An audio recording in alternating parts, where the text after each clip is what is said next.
This is my second stream. I'm going to be talking to you guys about chapter 1138. And then we're going to be talking about what I plan on doing going forward. This won't be the norm. I will not be streaming on Sundays, and I probably won't keep it this short. We'll be talking a little bit longer. But I want to put my foot more into the water, get an idea of what it's like to do this, and hopefully get this uploaded to YouTube to see what happens. So, 1138. We start right where we left off. We're with Shamrock, Loki, Gunko, and Shamrock reveals here that Shanks is indeed a twin. I always hated the clone theories. I hate the idea that as soon as a clone is introduced into the story, everyone is suddenly like, whoa, this guy could be a clone. That person could have a clone. What if a clone of this guy shows up? Not everyone's going to be clones, guys, and that's okay. We didn't want this to be a clone. That made things way more convoluted and way too convenient. It makes more sense that there's a twin. While it is convenient, it is not nearly as silly or convenient to me as a clone.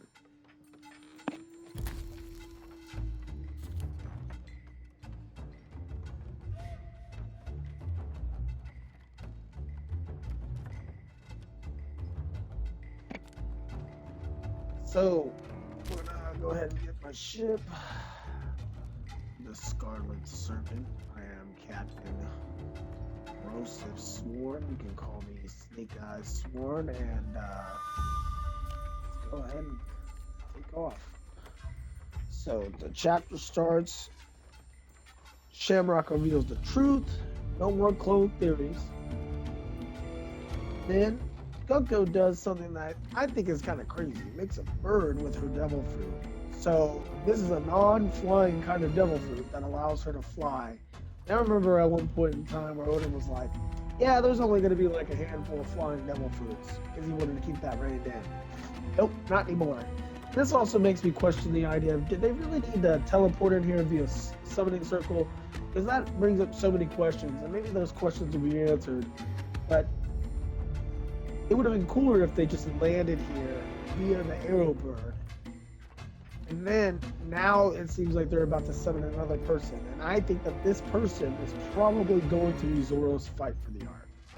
Because Zoro versus Shamrock is as likely to happen as Zoro versus Kizaru and Egghead. It's just silly. Cut it out. Get help. So, the next scene we cut over, and Luffy's, defending Shanks from accusation of the giants who saw Shamrock, and they're just like, look, Shanks attacked us. And he's like, no way, because Shanks would never do something like that. He's right. Which just makes Shanks the goody-goody that he is. But he mistakes Bellemere's name, and some people are pretty upset about that. I'm not. It doesn't really bother me. It is kind of weird that he wouldn't remember Bellemere's name. He remembers Saul, and I don't know. I just feel like Saul's a lot less important, but maybe he's not to Luffy, But, and, Saul's kind of a little bit more fresh in the brain since they were just an egghead. Vegapunk discussed Saul. Robin discussed Saul. I know he wasn't in the room, but maybe he was brought up later. I don't know. There was a whole night after they had defeated the Seraphim and captured York, yada yada. There's a whole night of events that played out. Maybe they discussed Saul in that. But the thing that interests, I think, all of us the most is the dude walking up at the same time. And Luffy is talking about Shanks' family. And this seems to confirm that it's probably a Roger pirate. And while Stefan is a blonde or didn't have light hair, maybe the coloring was a mistake and this is white hair, who knows?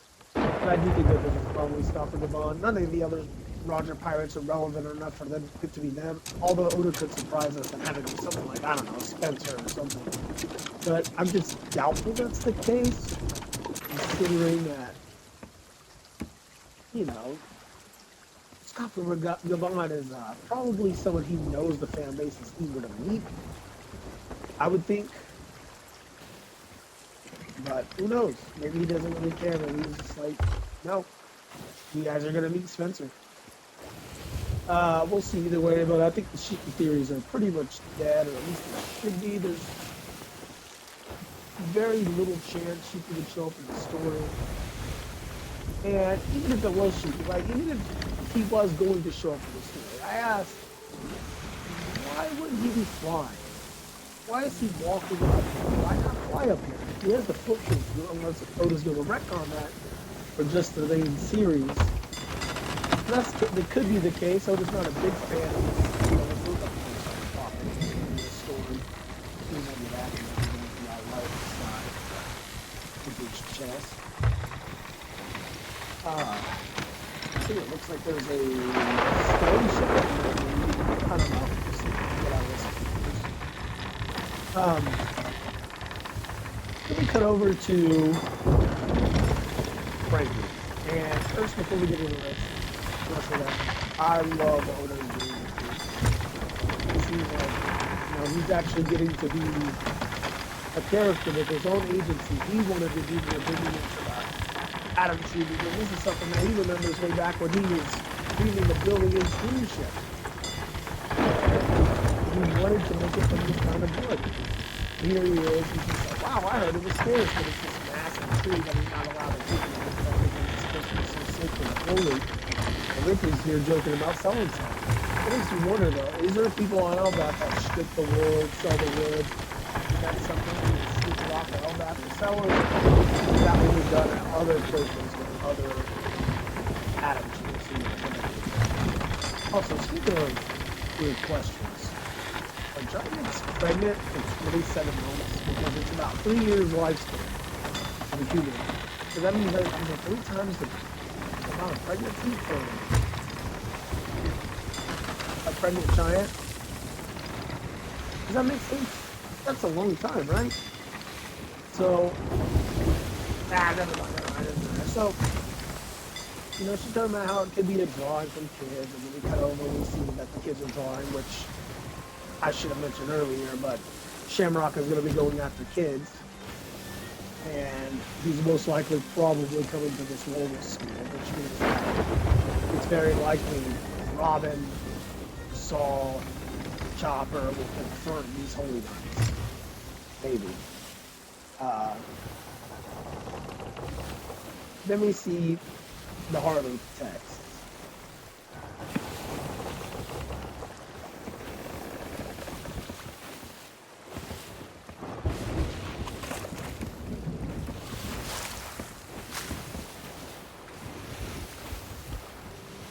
We see the Harley text. The Harley text. I'm playing a game right now, so I can't really read them, but I would have to read to really break it down right now. But along the lines, it seems like it's each one is a different world, and how there was war, there was this great serpent. Hold on. I'm actually gonna take a gander. Let me take it down. We'll take it. So we're looking at here.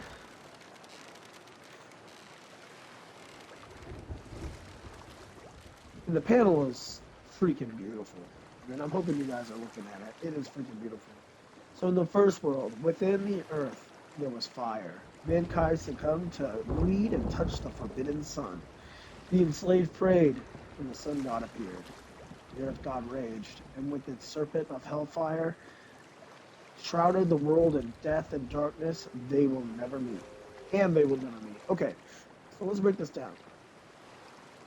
Within the earth there was fire. So that's either we see in the panel people are mining. Maybe people did mine too far into the earth and take too many resources.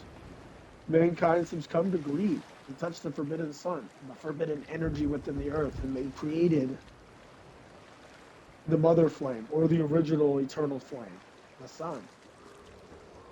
The people prayed, but the earth raged, and with it a serpent of hellfire, I think this is the red line, shrouded the world in death and darkness. I think that there was massive earthquakes and tornadoes and just devastation all around from digging into the earth and pulling up these resources. But Also thinking that these lights these people are carrying above their heads, well, it looks like they're going under and bring them back out, are the dreams and prayers of humanity. But the second world, within the void there was a breath, and the forest god tamed demons, and the sun spread the fires of war. Those of the half moon dreamed, those of the moon dreamed. Man killed the sun and became God, and the sea god stormed, and they will never meet. So I don't know who they are. I'm going to assume it's the two sovereigns that we had heard about that need to meet again. But within the void, there was a breath. Yeah, I don't know. I'm going to move on. The forest god tamed the demons and spread the sun spread the fires of war. So the forest god tamed the demons makes me think of the devil fruit tree sprouting devil fruits. And the sun spread the fires of war. I think that this is maybe a fire over, no, a war over the sun, the energy, the original flame that Vegapunk was trying to replicate. Maybe this is just me. And again, this is the best thing is everyone has their own interpretation. Those of the half moon dreamed, I think this is the D clan. Those of the moon dreamed. I think this could be many things. Man killed the sun and became God. I think this is the defeat of Nika. Or not Nika, Joy Boy. And the rise of Emu and the Celestial Dragons. And again, I'm hoping to hear more of your guys' opinions, your guys' comments below. You guys tell me what you think it is. And the Sea God Stormed. I think this is Emu, but I'm not sure. Because I also like to think that maybe it's like the flooding of the world because of the ancient weapons, which eventually they ran out of energy because Emu wanted more. And they will never meet. Again, the sovereigns. The third world. Within the chaos, there was an emptiness. An inconvenient remain call. My bad. The inconvenient remnants recall the promised day and hear the voice of the half moon. I've read multiple different interpretations. Sorry, this is my first time reading this one. The sun god dances and laughs, guiding the world to its end. The sun returns and brings a new morning, and they will surely meet. So within the chaos, there was an emptiness. I think this is the lack of knowledge of the Void Century. Like people not knowing what happened in their past. The inconvenient remnants recall their promised day. And this is the D clan. And the will of D is the voice of the half moon. The inconvenient remnants, this is the people who lived back then and remember those days. The sun god dances and laughs, guiding the world to its end. The sun returns and brings a new morning. This is Luffy bringing the dawn of the world. Defeated the celestial dragons, possibly Blackbeard as well, but all that good stuff. They will surely meet. And this is the two sovereigns. Now, I don't think that Luffy is a sovereign. I don't.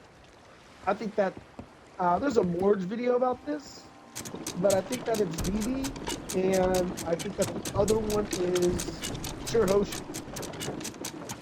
Well, yes, Vivi, we know that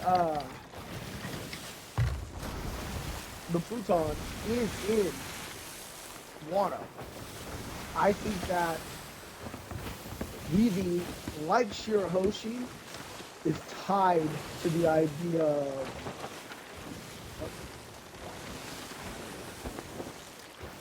it's like disappeared. That's fine. We'll fight this shit, probably die. What's going on? Is that a galleon? Yeah, that's a galleon. So, with that,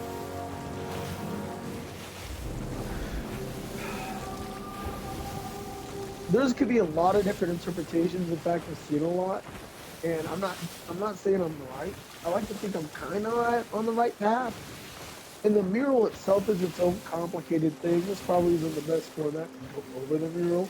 It is its own complicated thing.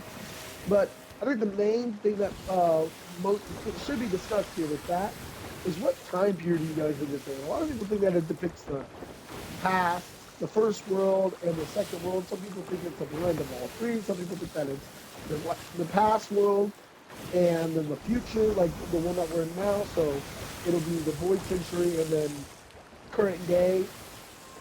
And then some people think that giant is Loki. I don't think it's Loki. I know it looks like Loki. I just think that that represents any old ancient giant. Maybe I'm wrong, but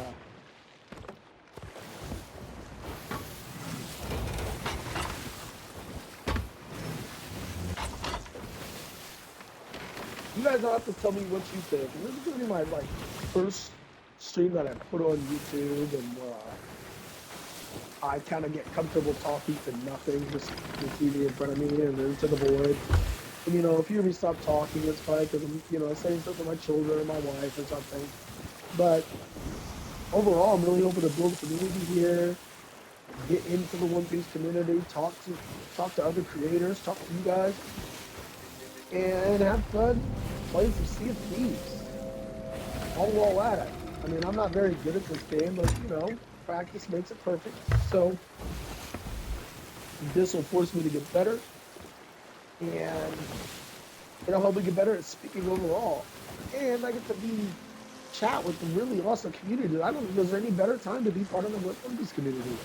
So back to the Euro, you guys are gonna have to tell me what you think. You guys have like ideas that you haven't seen anyone else talk about? Because I've seen a lot of crossover of people's speculation, but I want to see something no one has put out there before. So drop that down below. Let me know.